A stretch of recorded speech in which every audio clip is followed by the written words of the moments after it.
Muito bom dia a todos vocês. É um prazer, uma satisfação estar de volta live, em contato com todos e unidos em torno de judaísmo, de estudos e ensinamentos da Torá e na sua forma ainda mais profunda, sua forma ainda mais elevada, a parte mística profunda da Torá, conforme transmitida para nós pela Hassidut. De qualquer maneira, hoje nós estamos reunidos na realidade, não formalmente para fazer um estudo, mas sim para fazer uma apresentação de um projeto inédito, que deve se iniciar, se Deus quiser, com a ajuda de Deus, nos próximos dias.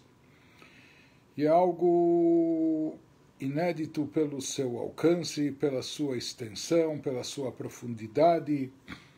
Por isso nós achamos que antes de dar início na prática a esse projeto, é importante explicar e procurar introduzir e esclarecer sobre o que se trata exatamente, o que ele envolve, inclusive para todos aqueles que depois vão ter conhecimento desse projeto ou eventualmente vão procurar segui-lo e acompanhá-lo.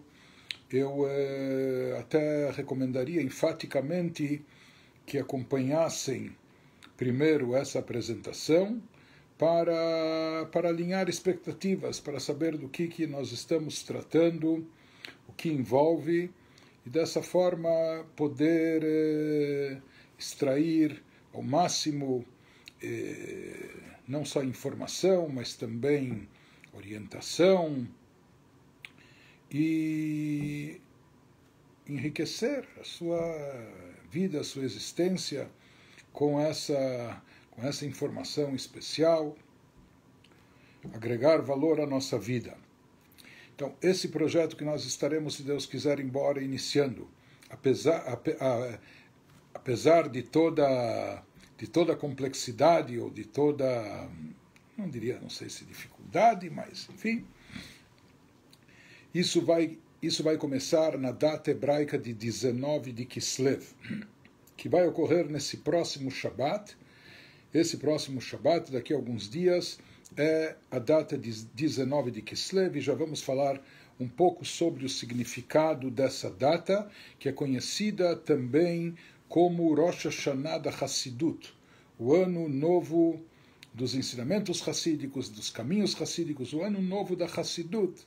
É considerada essa data especial, essa data única de 19 de Kislev, que será nesse Shabat, nesse sábado. E, portanto, a partir de sábado à noite, se Deus quiser, logo depois do Shabat, no horário brasileiro, nós deveremos iniciar com esse projeto. Nós começaremos a disponibilizar de forma diária ensinamentos profundos da Hassidut, ensinamentos da obra mestra da Hassidut, que é o Tânia.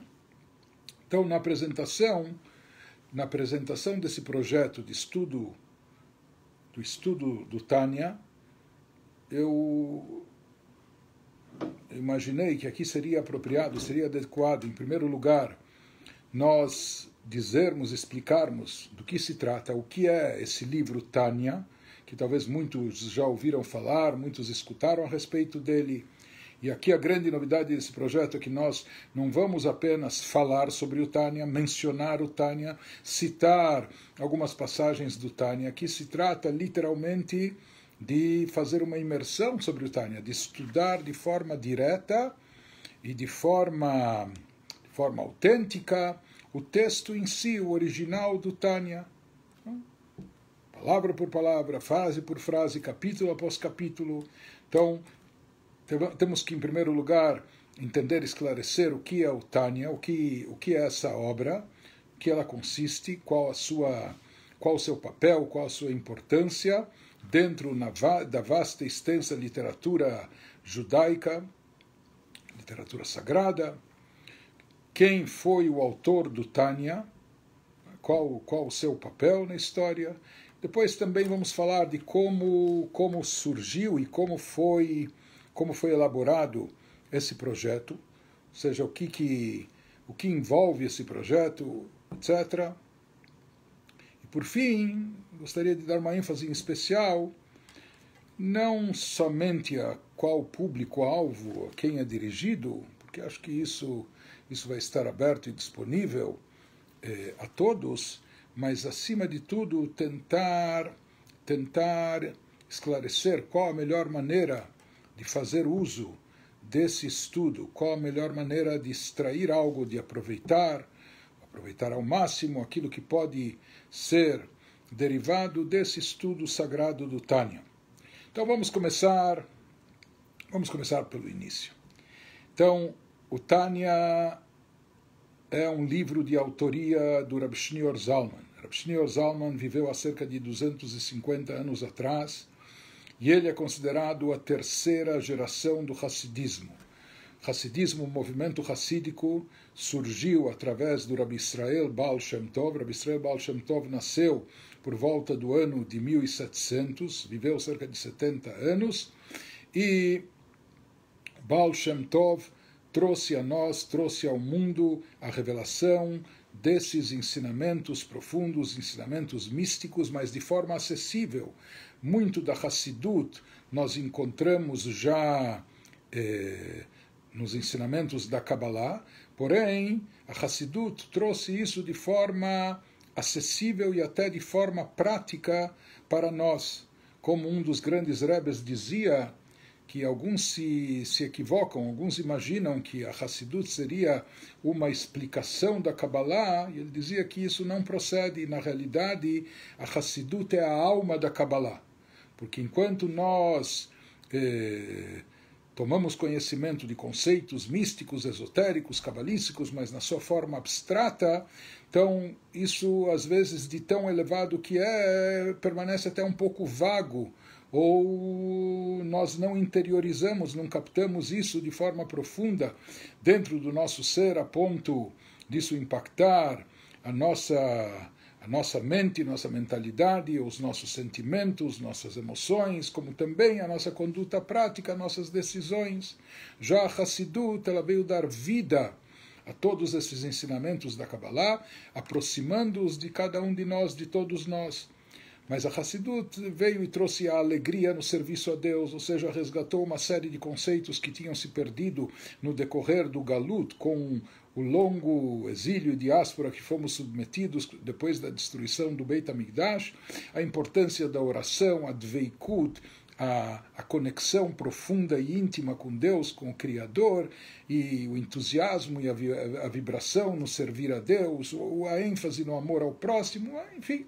Na realidade, essa é uma das coisas paradoxais, interessantes na Hassidut, que a Hassidut não inovou coisa alguma, a Hassidut não reformou, não modificou, não acrescentou nada de novo, por assim dizer, no judaísmo, mas por outro lado, a Hassidut resgatou uma série de conceitos e de temas essenciais que estavam um pouco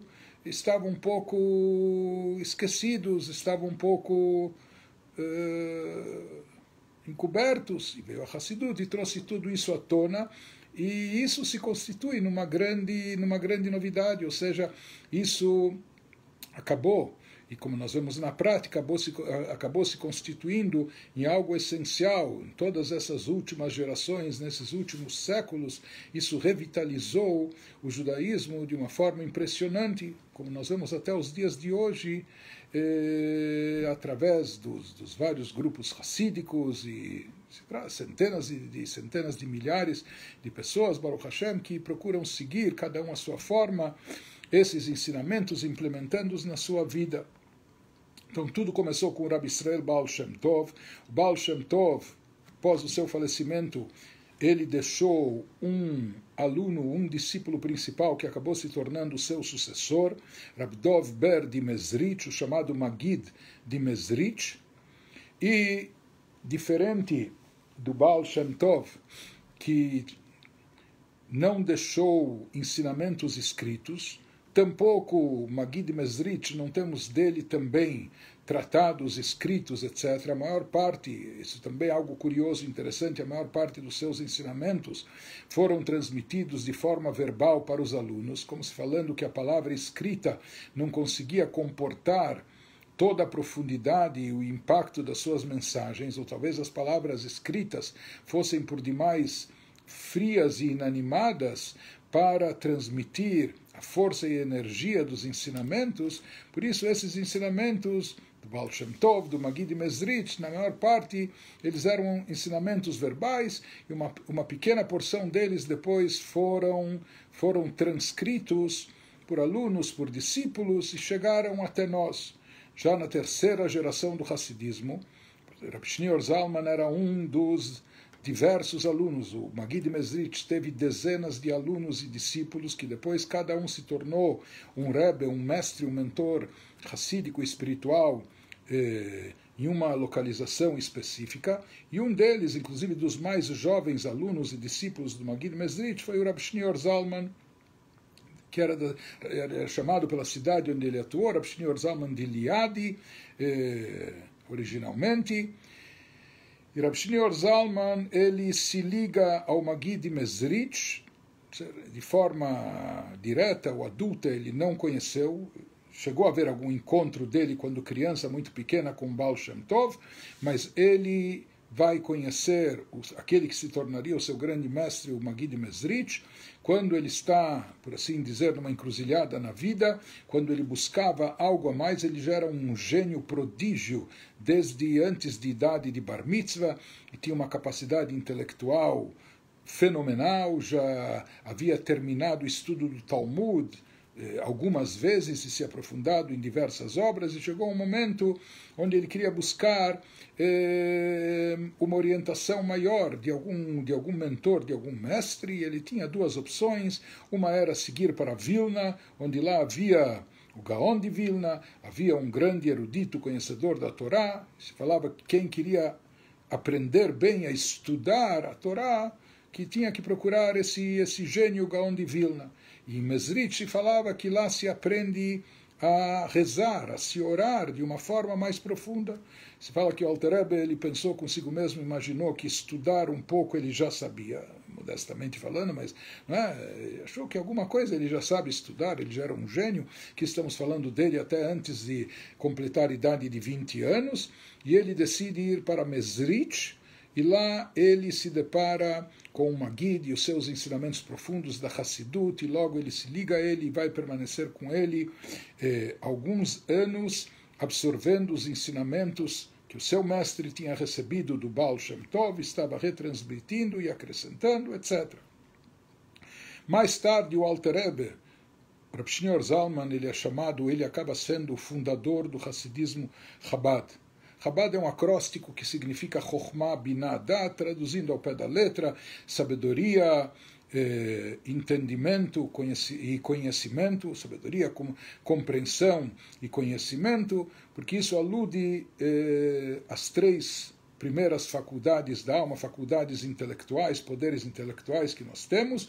Isso faz referência ao ramo Chabad, dentro da Hassidut, que enfatiza de sobremaneira o estudo e a compreensão dos assuntos divinos, dos assuntos elevados, etc. Por isso era visto até como o ramo, a ramificação mais intelectual do movimento hassídico. Por isso era chamada de Chabad, Chokhmah Binah Dat. O nome Lubavitch apareceu mais tarde, na segunda geração, adotando também o nome da cidade onde o movimento se estabeleceu por mais de 100 anos, mas isso já foi na época do filho do Rabbi Shneur Zalman, que o sucedeu, o Rabbi Dover. Como ele é o primeiro Rebbe de Chabad, por isso ele é chamado também de Alter Rebbe, o velho Rebbe, traduzindo do Yiddish, ou seja, o Rebbe mais velho, o primeiro Rebbe, ele é conhecido como Alter Rebbe. E ele dá início a esse aprofundamento maior dentro dos ensinamentos hassídicos.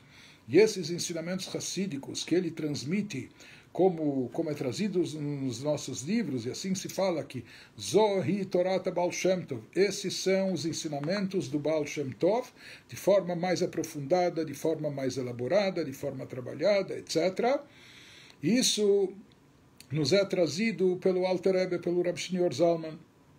Inclusive, para alguns, dentro do próprio movimento hassídico, isso se constituiu, num primeiro momento, até como uma novidade, já que o movimento hassídico enfatizava de sobremaneira o sentimento e a devoção, a kavaná, a intenção no servir a Deus, na oração, no estudo, na prática das mitzvot, mais do que o estudo, mais do que apenas o estudo intelectual.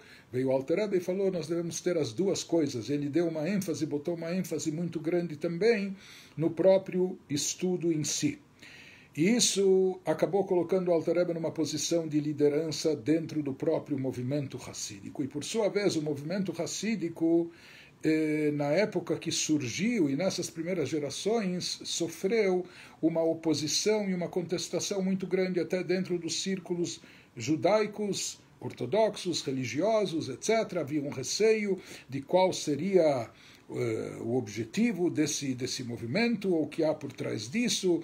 O povo de Israel tinha lamentavelmente passado por situações graves em décadas anteriores, no século anterior, com a aparição de falsos messias, etc., que isso acabou trazendo tragédias para o nosso povo. Então havia no início suspeitas de qual era o objetivo desse movimento, o que significava, e alguns estavam perturbados que esse movimento talvez afetava um pouco a hierarquia que havia no judaísmo, colocando os sábios, os eruditos, em primeiríssimo lugar, numa categoria à parte, enquanto que o judeu mais simplório, ele se encontrava numa camada inferior, sem algum destaque. E uma das coisas é sabido que o Baal Shem Tov veio, enfatizou o valor de cada reza feita com sinceridade, de cada brachá, de cada gesto, até mesmo de um Yehudi analfabeto, ou de uma pessoa que não tem conhecimento, erudição da Torá, mas ele faz a coisa com devoção,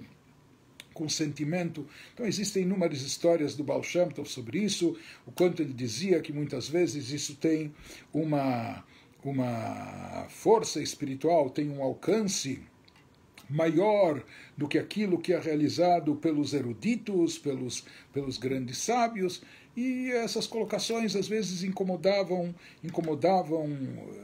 establishment, vamos chamar assim, aqueles que estavam acostumados apenas com a ênfase na grandeza dos estudiosos, etc.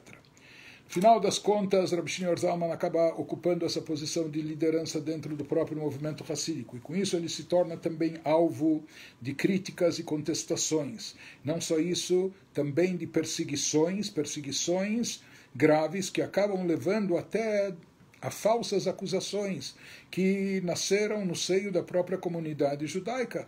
Alguns estavam tão perturbados com o sucesso do Rav Shneur Zalman, com a sua atuação, que não pouparam meios de todos os tipos, até falsos, e, enfim, que acabaram gerando falsas acusações e promotoria contra o Rav Shneur Zalman, ainda considerando a sua atuação em prol dos judeus que estavam na Terra Santa.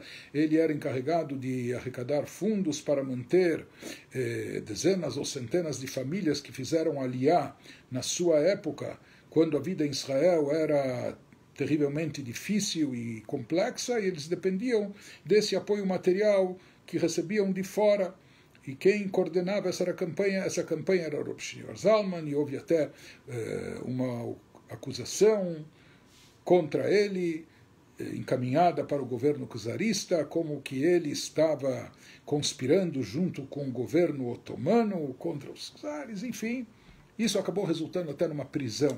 Rav Shneur Zalman foi aprisionado em função dessas falsas acusações e permaneceu na prisão por 53 dias. E como ele próprio diz, que esses 53 dias que ele ficou na prisão, eles equivalem aos 53 capítulos da primeira parte do Tânia, do Likutei Amarim, do Sefer Shel Beinonim. Ele diz que, por assim dizer, ele pagou na prisão um dia por cada um dos capítulos do Tânia. Se já havia tanta influência e impacto, atuação do Alter Rebbe, já em anos anteriores, cada vez aumentava o seu número de seguidores, de Hassidim, de discípulos, etc. No momento que o Tânia foi lançado, No início, o Alter Rebbe até encobriu essa obra ou manteve-a de forma anônima. Isso era divulgado, não foi impressa, mas divulgada em manuscritos que eram reproduzidos, mas que depois surgiram erros ou foram propositalmente falsificados, até que se decide publicar a obra, o Tânia. Assim faz o Alter Rebbe, e isso cria um impacto tão grande que acaba gerando também essa contestação, que acaba levando o Alter Rebbe até essa situação de risco quando ele é preso. Finalmente ele acaba, quando tudo é esclarecido, ele acaba sendo libertado na data de 19 de Kislev, que será esse próximo Shabat. E quando isso ocorre, esclarece para nós também o Alter Rebbe que, na realidade, toda essa prisão, tudo que ocorreu aqui, como dizem os livros místicos, como explicado na Kabbalah, mas isso é mencionado também no Talmud, que tudo que ocorre aqui embaixo é derivado do que se movimenta nas esferas superiores. Então se diz que enquanto ele estava na prisão, ele teve uma visão, ele teve uma revelação dos seus mestres. Seus mestres, o Magid Mezrit, como também o mestre do seu mestre, que ele chamava até do seu Zeide, do seu avô espiritual. Se o mestre é considerado como um pai, então o mestre do mestre seria o avô. Se diz que ele teve uma visão na qual se revelaram a ele o Baal Shem Tov e o Magid Mezrit. Então ele perguntou a eles por que eu estou nessa situação, por que eu mereci isso, porque eu estou sofrendo, enclausurado, preso aqui. Disseram a ele, porque você está revelando segredos profundos, místicos da Torá, de forma excessiva, de forma abundante, como jamais feito. Então perguntou a eles o Alter Rebbe, então eu devo parar, devo interromper? E eles lhe responderam, não. Se você já começou, então continue. Não só continue, prossiga, e ainda de forma mais intensa. Em outras palavras, o Alter Rebbe recebe naquele momento até o aval de cima.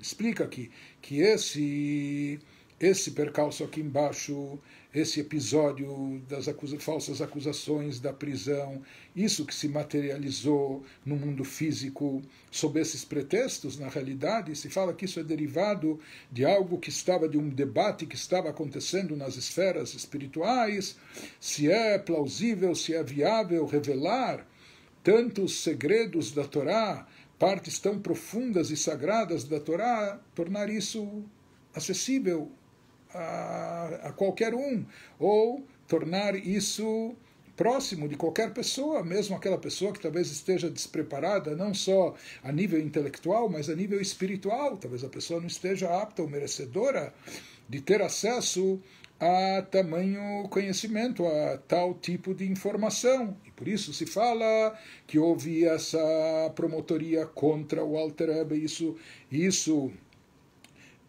acabou causando a sua prisão, se refletindo aqui embaixo na sua prisão, etc.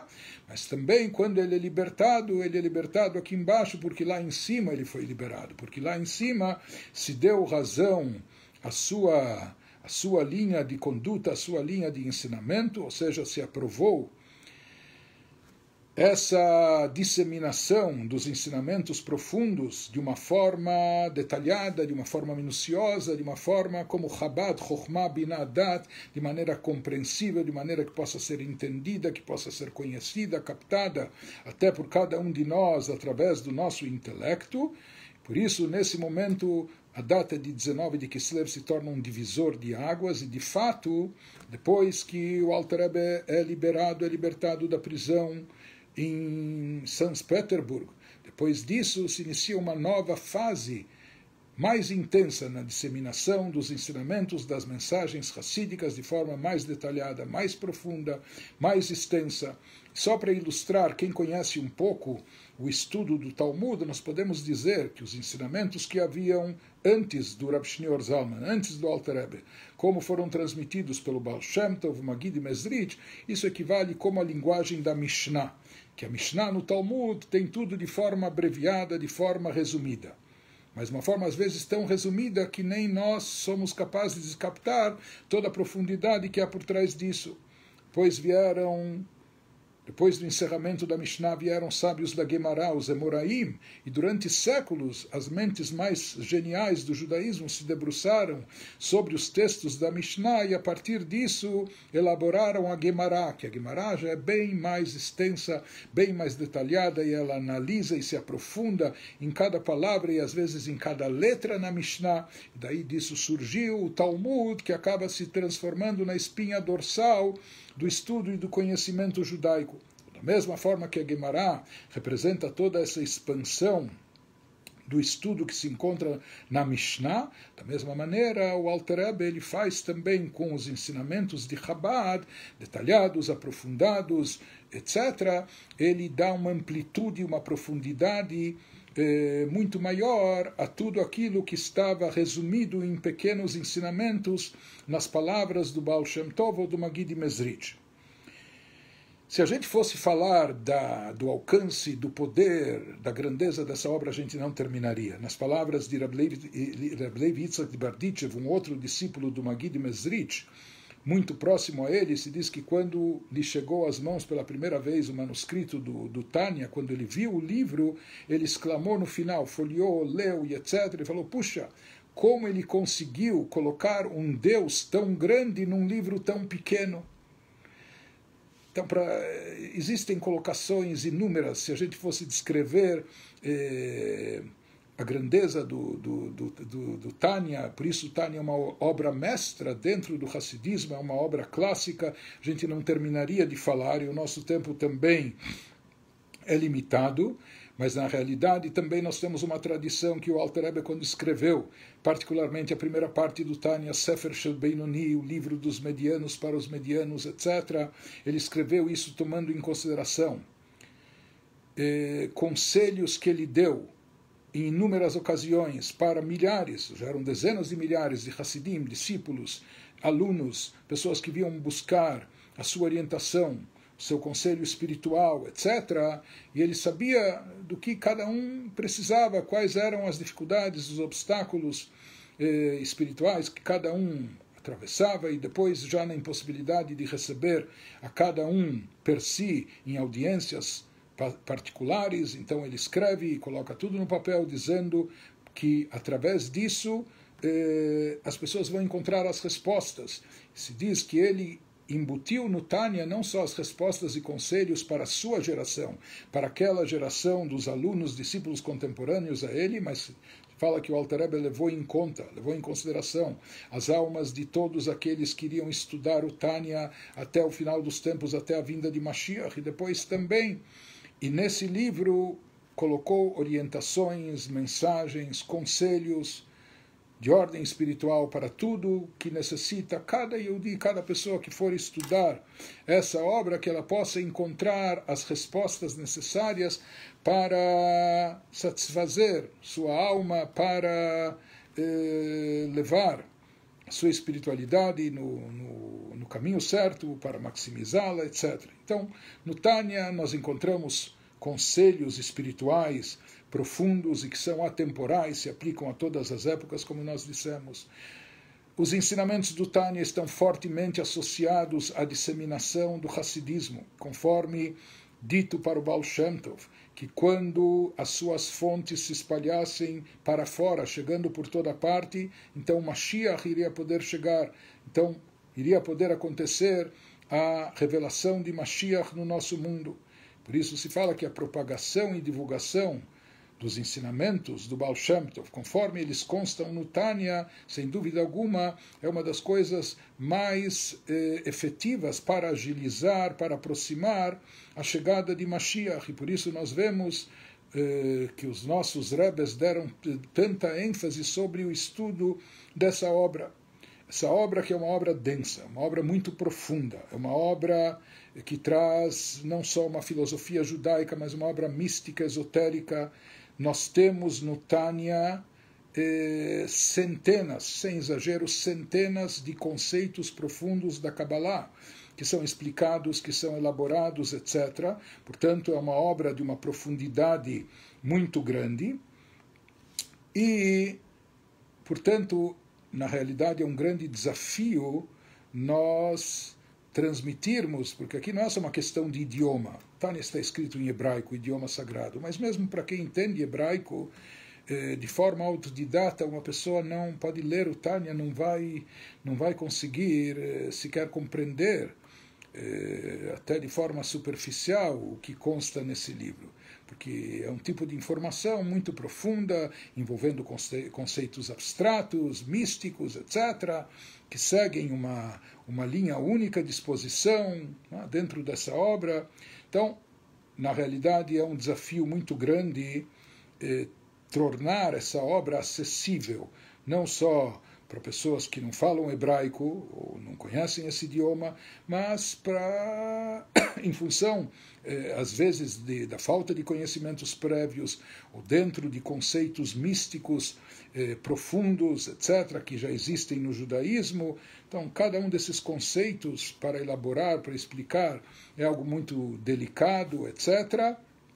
Então, isso aumenta muito esse desafio de tornar essa obra próxima e acessível a todo e qualquer um. E, de fato, Tânia, de forma alguma, não é uma obra para ser estudada de forma autodidata, por mais genial que a pessoa seja, mas isso é algo que requer uma orientação, como o próprio conceito de Kabbalah. Kabbalah significa recebimento.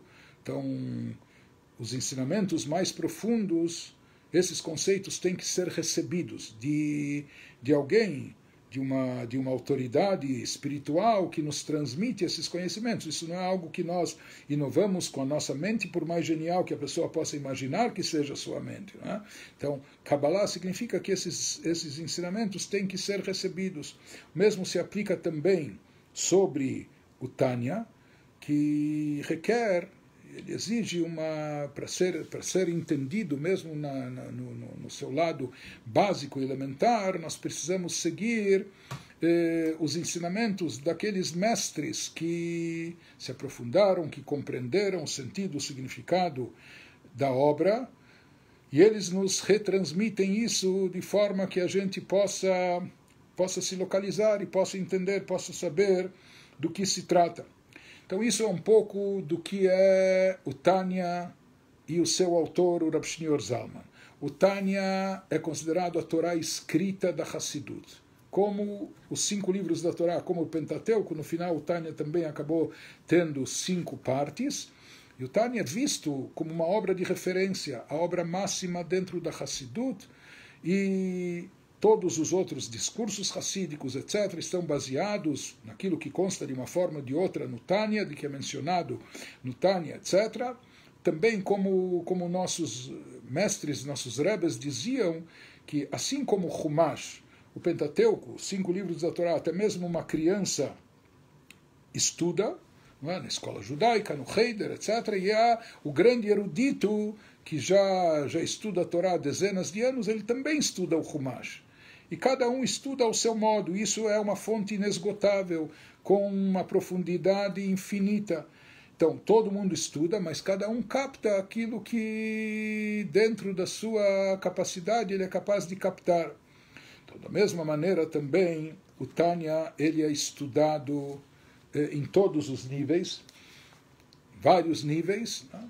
E aqui, como nós falamos, nós tínhamos esse desafio diante de nós de procurar tornar o Tânia acessível para todos aqueles que entendem a língua portuguesa e procurar de uma forma ou de outra fornecer os dados, o conhecimento básico que possibilite alguma compreensão dessa obra tão profunda. Então, eu queria dizer para vocês que esse trabalho, essa missão, isso de certa forma até nos intimidava, porque é uma responsabilidade imensa. Aqui nós estamos tratando de uma obra clássica e uma obra tão profunda, tão vital, uma obra que se tornou referência e base de todos os outros ensinamentos que vieram no decorrer de séculos, uma obra que é estudada por milhares e milhares de pessoas, e tanto já foi dito, escrito sobre isso. Então isso é uma responsabilidade muito grande e não foi com um pouco sentimento até de, não só de reverência, mas às vezes até de temor que a gente se dirigiu a esse trabalho. E aqui existe aquela questão do perfeccionismo, não é? Que a gente tem que saber quando aplicar a regra, porque por um lado o ótimo é inimigo do bom. Às vezes nós queremos ser tão ótimos que isso pode nos paralisar e a gente não faz nem o que é bom. Por outro lado, o bom também é inimigo do ótimo. Às vezes a gente se contenta com apenas o bom, quando poderia ser mais excelente, buscar o ótimo, mas tem que saber. Então a sabedoria aqui consiste no discernimento para saber a dosagem de perfeccionismo que tem que se aplicar, mas de qualquer forma, levando em consideração a importância vital da obra, se tratando de uma obra clássica, a relevância do texto e etc. Então, por um lado, nós temos todo esse cuidado de ser fiéis aos ensinamentos da obra, de procurar elucidar, esclarecer aquilo que, pelo menos, é o básico a ser entendido e, ao mesmo tempo, procurar facilitar e tornar isso acessível, né? Tornar isso próximo das pessoas que possam entender, mesmo talvez o leigo que até então não tinha acesso, não tinha qualquer informação sobre esse tipo de conhecimento. Depois de muito debate interno, não é? O conflito pessoal de saber como direcionar esse estudo, a gente tinha que optar por alguma linha. Então, eu até já antecipo e digo para vocês que eu mesmo não confesso que não, de forma alguma, não estou plenamente satisfeito com o resultado. Porque a gente tem ciência, tem consciência de que muito mais poderia ou talvez deveria ter sido dito, e explicado e elaborado. Mas, por outro lado, sabendo que se a gente não esgotasse o assunto, mas falasse tudo que pode e deve ser dito e etc., isso tornaria esse estudo tão longo, tão prolongado, que talvez a maioria das pessoas desistiriam ainda logo no começo, não é? Então a gente tinha que adotar uma linha, e a linha que a gente adotou foi a de procurar transmitir o sentido básico daquilo que está no Tânia. Por mais que há muito mais, e no aspecto mais profundo, muito mais coisa que pode ser elaborada e derivada. Principalmente, a gente teve que renunciar e fazer concessões quando a gente talvez gostaria de se prender algumas linhas ou passagens do Tânia, aquelas das quais a gente pode extrair, elaborar inúmeras lições espirituais, conselhos espirituais para o nosso dia a dia e elaborar esse assunto, detalhando mais o quanto isso se aplica à nossa vida, porém isso já seriam mais pinceladas ou enfoques talvez de ordem pessoal, com interpretações, e quantos livros há de interpretações, com exemplos, histórias e etc., mas isso já fugiria do nosso contexto, isso tornaria o nosso trabalho impraticável, impossível de ser concluído, pelo menos na sua parte literal e básica. Portanto, nós abrimos mão de tudo isso, que é uma coisa até difícil, quem sabe a gente deixa para um futuro próximo, para uma época posterior, retornar ou retomar alguns dos temas específicos e elaborar mais, de uma forma mais detalhada, mais prática, mais profunda, etc. Mas, imbuídos dessa missão de procurar passar pelo Tânia e passar o Tânia e na sua forma integral e completa para o público, então nós tivemos que optar numa sequência de ensinamentos que fosse baseado mais no sentido literal do Tânia. Já explicar o sentido literal do Tânia, isso é uma coisa tão profunda, tão densa, tão complexa, que eu confesso que isso levou muito mais tempo do que eu imaginava a priori. Nós nos baseamos também, há cerca de quase 80 anos atrás, 78 anos atrás, o Rebbe anterior de Chabad, sogro do nosso Rebbe, Admor Rabbi Yosef Yitzhak, ele dividiu o Tânia em porções de estudos diárias, de forma tal que se termine anualmente o estudo do Tânia completo, das 5 partes do Tânia. Esse estudo se vai terminar essa semana, o ciclo, na sexta-feira, e ele vai de 19 de Kislev até 19 de Kislev, que é o chamado Rosh Hashanah de Hassidut, ou seja, essa data da libertação do Alter Rebbe, quando foi liberado também a propagação dos seus ensinamentos de forma extensa, profunda, se tornou um dia festivo nos meios hassídicos, que é celebrado há mais de 200 anos até a data de hoje, e todo 19 de Kislev se inicia um novo ciclo de estudo do Tânia. E ele dividiu o Tânia para ser estudado em porções diárias, todos os dias, né? Dia de semana, Shabbat, festas, Yom Kippur, etc. Cada dia um trecho. E nós nos baseamos nisso e procuramos seguir o trecho diário do Tânia. Tânia é estudado na sequência, na sua ordem, com trechos diários. Na realidade, no início eu até pensava, já existem muitas pessoas, graças a Deus, no Brasil, centenas de pessoas, talvez até alguns milhares, que fazem esse estudo diário do Tânia, ou pelo menos uma leitura diária desse texto do Tânia, e imaginava que poderíamos fazer esse nosso estudo como um reforço para facilitar a compreensão e entendimento do texto diário. Nisso imaginava que iria me restringir, que fosse alguma coisa que não tomasse mais que meia hora, ou que fosse menos do que isso até, porém tem coisas que a gente só percebe na prática. Então, com o início da implementação desse projeto, nós fomos percebendo de que às vezes isso era algo impossível. Quando nós tínhamos esse conflito, será que ir mais depressa, concentrar mais o estudo sintetizando ou procurar explicar mais, gastar mais tempo explicando, esclarecendo, tentando tornar mais claro e compreensível o texto, o tema, e nós acabamos optando um pouco por essa segunda alternativa, por mais que isso torna mais longo e mais demorado esse estudo. Nós vamos ver, então, como... Eu queria apenas dar uma ideia para vocês. Em primeiro lugar, um lado pessoal. Nós não temos feito lives nessas últimas semanas porque simplesmente eu estava concentrado preparando esse projeto. Isso exigia uma imersão, às vezes uma imersão total e completa.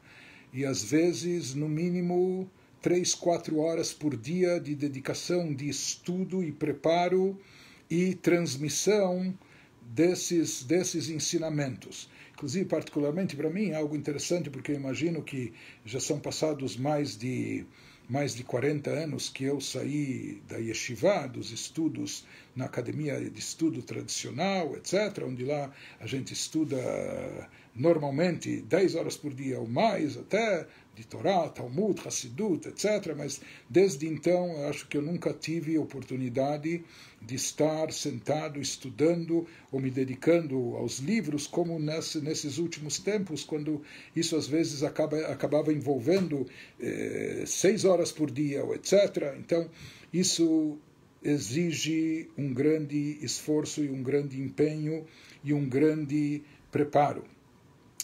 E uma imersão total e completa, etc. E é um desafio. E, por enquanto, nós chegamos onde chegamos e nós pedimos a Deus que nos dê a força, a energia, nos conceda as possibilidades de procurar, de continuar e prosseguir. E, se Deus quiser, concluir esse projeto trazendo o Tânia de forma completa, de maneira acessível a todos aqueles que estiverem interessados, né? Eu queria dizer também, para aqueles que vão ver, até para traçar expectativas de forma correta, o Tânia é um livro muito profundo, muito denso, muito complexo. Alguns diriam também, por isso, talvez um pouco difícil. O caminho do Alter Rebbe, do Rav Shneur Zalman, como explicado na própria abertura do Tânia, é o chamado caminho longo e curto. Parece um caminho mais longo e extenso, mas ele afirma que esse é o caminho mais curto para, de fato, chegar lá. Ele não acredita em atalhos. Então, se alguém espera ouvir um estudo do Tânia e acompanhá-lo em 5 minutos, obter fórmulas mágicas ou transformações especiais, metamorfose pessoal, então que não se iluda. Isso não vai acontecer e essa não é a proposta. Chabad exige estudo, aprofundamento, compreensão, entendimento, meditação, aprofundamento, etc. Esse é um caminho longo, mas de acordo com o Alter Rebbe, é o caminho mais curto para se chegar lá. O volume de informação contido no estudo de um dia, naquela divisão que foi feita pelo Rebbe anterior, que todos Hassidim de Chabad estudam diariamente, mas quando transmitido isso, quando procuramos explicar, mesmo no sentido mais básico e elementar, o volume de informação contido a cada dia é enorme e imenso. E não só o volume, mas também a densidade e a profundidade do tipo de informação, que trata de assuntos espirituais, assuntos místicos, esotéricos, de nuances muito delicadas no aspecto espiritual das almas e etc. Então, isso é algo muito denso e profundo. Então, como utilizar esse projeto que vai ser disponibilizado a partir de sábado à noite, se Deus quiser, e eu espero que cada dia seja disponibilizada mais uma sessão desse estudo, a sessão que corresponde à data judaica daquele dia. Então, todos os dias da semana, espero que de manhã, horário brasileiro, isso seja disponibilizado, talvez na noite anterior, e no Shabat, depois do Shabat, isso vai estar disponível. Então, eu quero alertar sobre isso. Há muita informação aqui, informação muito densa e muito profunda. Alguns poderiam até recear sobre uma overdose de informação. Não é? Então, qual a melhor maneira de se utilizar disso? Então, existem aquelas pessoas que já estão familiarizadas com o Tânia, ou talvez já leem, já estudam o Tânia, já fizeram isso há alguns anos, ou estão apoiadas até em textos, traduções que já existem, e fazem esse estudo per si. Então, eventualmente, esse estudo nosso pode servir de apoio, de retaguarda, quando às vezes falta algum esclarecimento sobre uma passagem específica, sobre algum trecho de difícil compreensão. Então isso pode servir como referência para a pessoa escutar aquele trecho, aquela parte, aquela passagem, quem sabe com isso elucidar melhor a compreensão do texto. Isso seria uma forma. Eu, sinceramente dizendo, eu gostaria muito, se alguém quer seguir no ritmo diário esse estudo, seria fabuloso. Mas, às vezes o trecho diário, para poder transmitir, traduzir, explicar, às vezes isso nos levou 1 hora, às vezes até mais. Então, não é todo mundo que tem tamanha disponibilidade e às vezes também disposição. Não é todo mundo que talvez pode mesmo dedicar até que seja meia hora todo dia a esse tipo de estudo tão profundo. Às vezes a pessoa precisa também tempo para mastigar e digerir, não é? Às vezes a pessoa precisa processar esses dados, informação.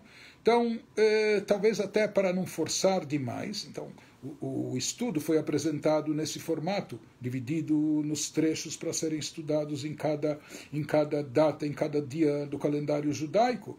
Mas todo aquele que perceber que isso é excessivo, é demais talvez para o seu ritmo, etc., então faça as coisas no seu ritmo. Então, as aulas vão estar enumeradas seguindo uma sequência. A sequência vem o capítulo 1, 2, 3. Às vezes um capítulo é estudado em 3 dias, às vezes em 4, às vezes em 2, enfim. Mas a pessoa pode, então, sabe o que? Ignorar aquelas datas, naquela divisão do Tânia no calendário, estudar o Tânia na sequência, no seu ritmo. O tempo que você quiser dedicar ao capítulo 1 e até entender, ou se quiser recapitular, para somente depois passar para o capítulo 2, seja aqui, também não adianta ter pressa, não é? Porque, como falamos, é um volume imenso e profundo de informação em cada trecho diário, e é uma pena até desperdiçar isso. Então, às vezes é melhor degustar, às vezes é melhor a pessoa com calma seguir no seu ritmo, ouvindo aquele capítulo, aquele trecho, e somente quando incorporou aquilo, quando entendeu, então pode prosseguir no capítulo seguinte, mesmo que esteja desvinculado daquelas datas do calendário quando, em geral, é estudado de forma coletiva. E por isso também fica aqui essa recomendação de procurar entender que se trata de algo muito profundo, de algo muito elevado, e que o resultado disso, o efeito magnífico, porque não é à toa que o Tânia é estudado já há tantos séculos, e o poder do Tânia, o alcance é tão profundo a tal ponto que o nosso Rebbe dizia que é importante imprimir o Tânia em cada localidade, ou seja, não só que o livro Tânia seja trazido para aquela cidade estudado lá, mas que ele seja impresso naquele próprio lugar, porque isso significa trazer as fontes racídicas naquela localidade. As fontes racídicas, como estão expressas no Tânia, que possam ser trazidas de forma direta naquele local. Por isso o Rebbe incentivou numa campanha que se imprimisse o Tânia em cada lugar. Hoje me parece que já são passadas mais de 7.000 edições em localidades diferentes, distintas, onde o Tânia foi impresso e editado. Interessante que na madrugada de hoje me foi enviado uma gravação em áudio de um momento especial que eu, junto com mais alguns Hassidim, tivemos o privilégio de ter com o nosso Rebbe, há 37 anos atrás, quando o Rebbe lançou essa campanha de publicar o Tânia em cada localidade. Então, nós no Brasil, um grupo de Hassidim se reuniu procurando imprimir, e eu tive o mérito, o privilégio de poder coordenar esse projeto, e naquela ocasião o Tânia foi publicado em 100 cidades brasileiras, num espaço curto de tempo, mas isso eram com combis, com máquinas impressoras improvisadas, com um profissional que era levado junto, e havia uma logística inteira por trás disso, enfim. Mas isso é algo que agradou muito o Rebbe. Imagina nós num país que no Brasil, e depois o Rebbe mencionou isso em público, inclusive. Então, quando eu tive acesso, na madrugada de hoje, a essa fita do momento da entrega dos 100 Tânias para o Rebbe. E naquele momento, uma das recomendações do Rebbe, o Rebbe recebeu isso com muita satisfação, com um sorriso no semblante e com palavras de incentivo. Nos deu, a cada um que participou lá, 50 notas de dólares, etc., moedas de prata, de dólar, enfim, para aqueles que participaram desse projeto. E no Shabat seguinte o Rebbe mencionou isso em público também, enfatizando a grandeza e importância disso. E nessa ocasião dessa entrega, o Rebbe, como o Rebbe sempre pedia mais e mais, o Rebbe pediu que nós voltássemos a todas as cidades, e não só 100, mas 101 cidades, e quem estudar o Tânia mais tarde vai saber e perceber, quem sabe por que o Rebbe pediu não só 100, mas 101 cidades, e a gente voltasse, retornasse a essas cidades para estudar mais uma vez com um livro impresso. Já tinha sido feito um estudo com as primeiras páginas que saíam da impressora, mas quando o livro já estivesse encadernado, o Rebbe queria que se voltasse a essas cidades. E para se terem ideia, numa dessas cidades, me parece no interior de Minas Gerais, onde moravam pouquíssimos judeus, menos de um minyan, através dessa publicação do Tânia naquele local, de lá, entre outras coisas, hoje nós temos um rabino que leciona e ensina a Torá no Brasil, etc., que estava nessa localidade distinta, sua família sem contato com o judaísmo, e através desse estudo do Tânia também se produziu essa aproximação, etc. Mas eu estive pensando comigo, talvez hoje, quando nós dispomos desses meios de comunicação que não tínhamos anteriormente, então hoje talvez a gente possa chegar a isso, ou seja, que os ensinamentos do Tânia sejam estudados em 101 cidades. Então, através do alcance de todas as redes sociais, etc., então nós podemos obter também isso. E eu espero que cada um possa extrair do Tânia aquilo que, um pouco do que o Tânia oferece, conforme aquele famoso exemplo do Alter Rebbe, que ele dizia que tinha um príncipe herdeiro, que era filho único, que ele estava muito enfermo, e até que descobriram que somente uma poção feita com pó, vindo da pedra, de uma pedra preciosa muito rara, e essa pedra só existia na coroa do rei, era a pedra central da coroa real. Quando triturada, não é, formando uma poção, e o príncipe tomando isso, ele poderia se curar.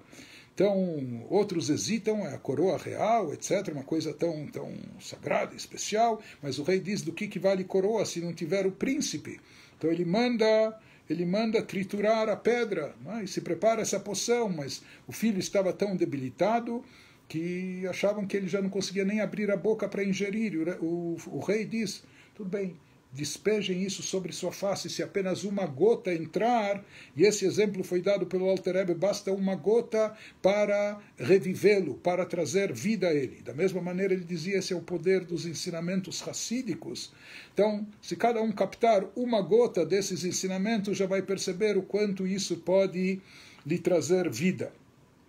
Eu queria salientar alguns créditos que não poderia deixar de mencionar a respeito desse projeto. Em primeiro lugar, aquele que nos inspirou sobre isso, que é um emissário do Rebbe já falecido na Califórnia, o Rabino Gordon, que ele já fez essa transcrição do Tânia para vídeo com explicações em inglês. Isso está disponível na plataforma, no site mundial do Chabad, Chabad.org, como ele fez isso também sobre outros ensinamentos, e isso nos serviu de inspiração para fazer isso em português. Eu queria mencionar o Rabino Moshe Shlomo Link, que ele tem uma obra, em casa eu devo ter pelo menos 100 volumes de explicações, de interpretações sobre o Tânia, e um dos dilemas era escolher sobre qual se basear nessa exposição, porque alguns se aprofundam mais, uns são mais longos, extensos, e nós nos utilizamos em hebraico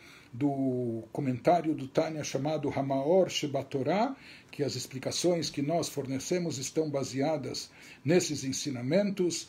Então fica o crédito também ao autor dessa obra que compilou esses comentários, essas interpretações. Nós nos baseamos também num livro publicado em inglês, uma nova tradução, uma tradução amigável, por assim dizer, acessível, que foi feita para o inglês, dando a origem ao Practical Tânia, de autoria do Rabino Chaim Miller, que ele trouxe o Tânia de forma bem mais acessível, bem mais próxima ao conhecimento, à captação do homem moderno, ocidental, enfim, de forma que a gente possa entender. E essa tradução é tão fabulosa, tão importante, que nós optamos já há alguns anos em traduzi-la para o português, e esse trabalho vem sendo feito. Então nós também nos baseamos nessa tradução do Tânia do Rabino Chaim Miller, e fica o crédito a ele.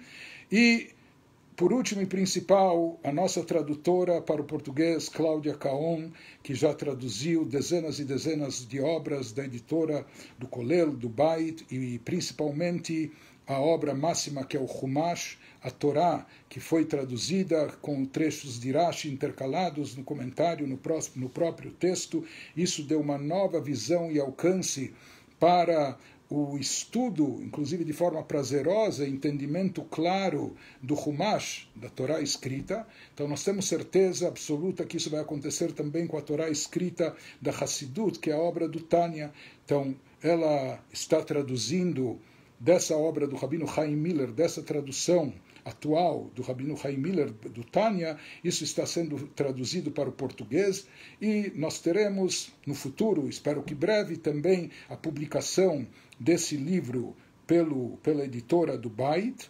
E enquanto isso nós estamos nos utilizando das traduções, dos capítulos, etc., para o português, e como se diz que uma boa tradução já vale mais do que meia explicação.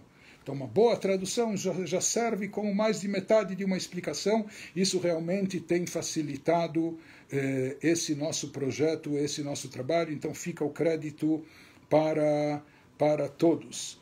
Eu acho que daqui a pouco nós vamos expirar no Instagram. Sabe o que? Nós saímos e voltamos. Um instantinho apenas.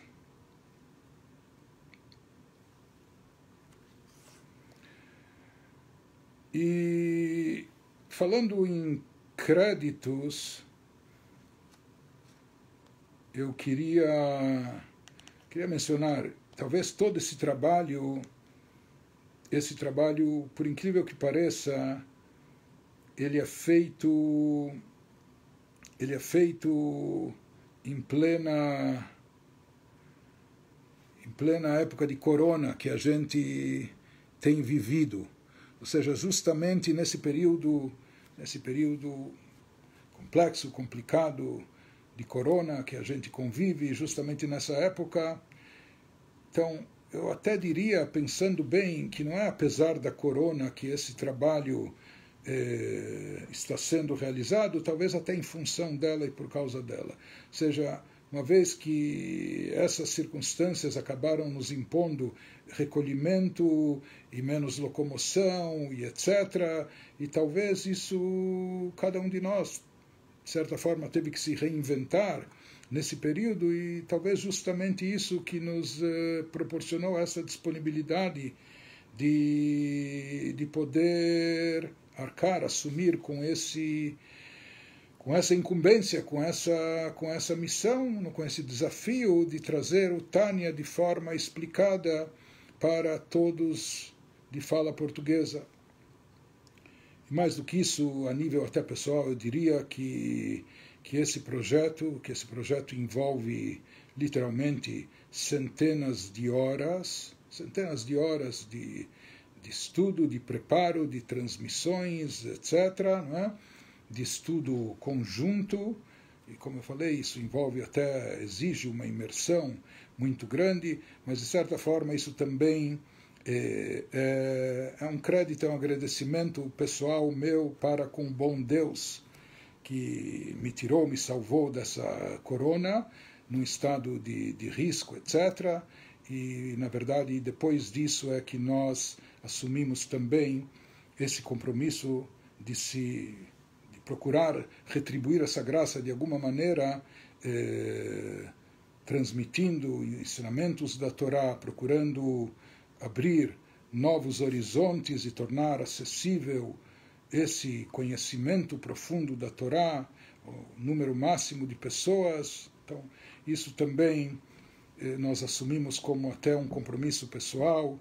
Espero que Deus nos dê todas as forças e energias para que a gente possa levar isso a cabo e concluir, se Deus quiser, juntos esse projeto. E finalmente, se tratando do estudo do Tânia, com todo o potencial que ele tem, com toda a grandeza desse estudo. Alguns talvez vão captar mais, outros menos. Alguns talvez escutem, eu presencio 1, 2 sessões, e talvez isso seja em demasia, mas tudo bem, que cada um, como nós falamos, que cada um ao seu ritmo, dentro das suas condições, dentro do seu tempo, etc., que procure aproveitar, se beneficiar disso. Vão haver dúvidas e perguntas, sem dúvida alguma, e o que eu sugiro para cada um, na impossibilidade de poder esclarecer mais ou responder às dúvidas, o que eu posso sugerir a cada um, surgindo dúvidas, procure talvez o rabino de Chabad mais próximo da sua localidade, estabeleça contato de uma forma ou de outra, por e-mail, por WhatsApp, ou por telefone, etc. Procure esclarecer aquelas dúvidas. Eu tenho certeza absoluta que todo e qualquer rabino do Chabad, emissário do Rebbe, vai ter imenso prazer em lhe assessorar e lhe ajudar a esclarecer qualquer dúvida que tenha surgido ainda nesse estudo do Tânia. Então, isso tudo é uma apresentação desse projeto que nós vamos estar iniciando, se Deus quiser, com a ajuda de Deus, a partir de sábado à noite, quando estaremos disponibilizando, Bezrat Hashem, cada dia, uma sessão de estudo do Tânia, algumas de meia hora, algumas um pouco menos, algumas um pouco mais, etc. E eu espero que vocês possam aproveitar, que cada um, da sua forma, ao seu modo, possa extrair alguma coisa do Tânia que já iluminou a vida de tantas pessoas, mas como nós dissemos, isso não é algo mágico, não é algo instantâneo. Talvez tenha um detalhe que é bom salientar: o custo desse curso, quanto ele requer e quanto ele vai exigir de investimento. Eu também tenho visto hoje são disponibilizadas nas redes, cursos, ensinamentos, etc., e isso tem o seu custo, tem um custo mensal, uma assinatura, tem um custo por módulo, por curso, e etc. Isso está bem disseminado. Então eu quero salientar algo que talvez seja importante aqui dizer. O nosso estudo do Tânia, ele não será cobrado. Ele não será cobrado não porque ele não tem valor. Muito pelo contrário. Ele não será cobrado porque ele não tem preço. Porque não há preço para esse ensinamento. Ou seja, o valor disso não pode ser coberto de forma monetária. Mas, se popularmente se fala que tempo é dinheiro, isso popularmente, porque no judaísmo o tempo não é dinheiro, o tempo é uma partícula de vida. Tempo é muito mais do que dinheiro, mas alguns dizem que tempo é dinheiro. Então aqui, para a pessoa apreender esses ensinamentos e captá-los, etc., vai ter que ter um investimento, mas esse investimento vai ser do seu tempo, da sua energia, o seu empenho pessoal, o seu esforço, e aquilo que você vai obter vai ser proporcional não só ao tempo que você vai dedicar a isso, mas a concentração, a identificação, o seu empenho em compreender. Então isso já é um preço alto a pagar, não é? Se time is money, aqui vai ter que se dedicar tempo para acompanhar isso, para ouvir, para repetir, para voltar a escutar, para refletir e meditar. Então, só para salientar que pessoas não imaginem que isso é algo muito simples e por isso é dado, isso não é dado de graça, tá? Ou seja, isso tem um valor e tem um valor incalculável e impagável.